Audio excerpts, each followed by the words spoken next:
gerbang tol Brebes Timur yang juga merupakan salah satu tujuan utama dari para pengendara kendaraan roda 4 khususnya yang melakukan perjalanan mudik dari DKI Jakarta menuju ke beberapa kota besar yang ada di tengah Pulau Jawa seperti Brebes, Tegal, Pemalang, dan juga Pekalongan seperti itu. Dan biasanya jika atau tahun lalu kemacetan terjadi di pintu tol Brebes Timur ini, namun dikarenakan adanya pembangunan jalur fungsional yang baru dilaksanakan pada tahun ini, membuat atau diprediksi bisa mengurai kemacetan yang ditakutkan terjadi di pintu tol Brebes Timur itu, sehingga para kendaraan atau para pemudik yang ingin menuju ke kota seperti Tegal, Pekalongan, dan juga Pemalang bisa langsung menggunakan jalur fungsional yang baru dilaksanakan tahun ini tersebut. Namun untuk mengetahui seperti apa prosedurnya dan bagaimana antisipasi yang bisa dihadapi oleh para pemudik, kita sudah bersama dengan Kepala Cabang Operasional PPTR atau Pejagaan Pemalang Tol Road begitu ya Pak ya, Bapak Zulmarlian yang bisa dipanggil Pak Yan. Selamat sore Pak. Selamat sore. Ya, Bapak bisa jelaskan lebih dulu ini untuk pembangunan dari jalur fungsional, kita kan tidak bisa menyebutnya sebagai jalur tol ya Pak ya, karena ini masih bersifat sementara. Bisa dijelaskan Pak kondisinya saat ini seperti apa dan apa sih prosedur yang akan diberlakukan selama arus mudik sampai dengan arus balik Lebaran tahun ini?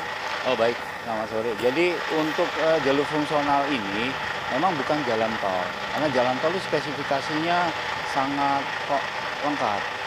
Saat ini hanya dilapisi sementara oleh lapisan beton sementara saja.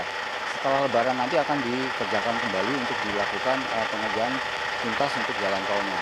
Nah untuk saat ini, untuk di jalur fungsional, kami sudah menyiapkan satu gerbang tol yang kapasitasnya cukup lebih besar dibanding kapasitas yang di Brexit ini. Ada 10 gardu.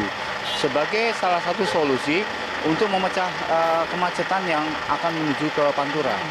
Jadi ini salah satu hal yang mungkin menurut kami adalah sudah kami lihat 2 hari ini sangat membantu pemudik tidak melalui Pantura tapi melalui jalur fungsional tersebut.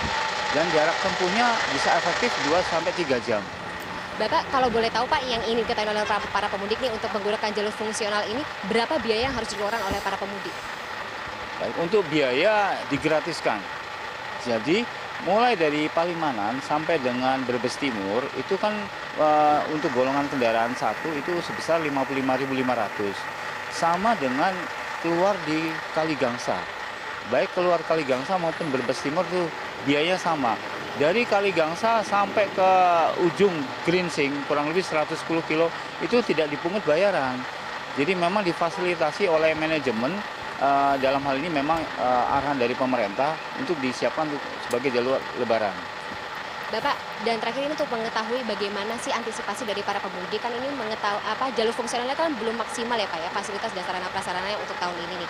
Antisipasi seperti apa atau apa saja sih perlu diwaspadai oleh para pemudik Pak? Baik, antisipasi pertama adalah tolong para pemudik untuk mematuhi rambu-rambu yang ada di tempat kami, khususnya kecepatan. Karena di jalur fungsional tersebut kecepatannya hanya kita izinkan maksimum 40 km per jam, tidak lebih. Ini akan membantu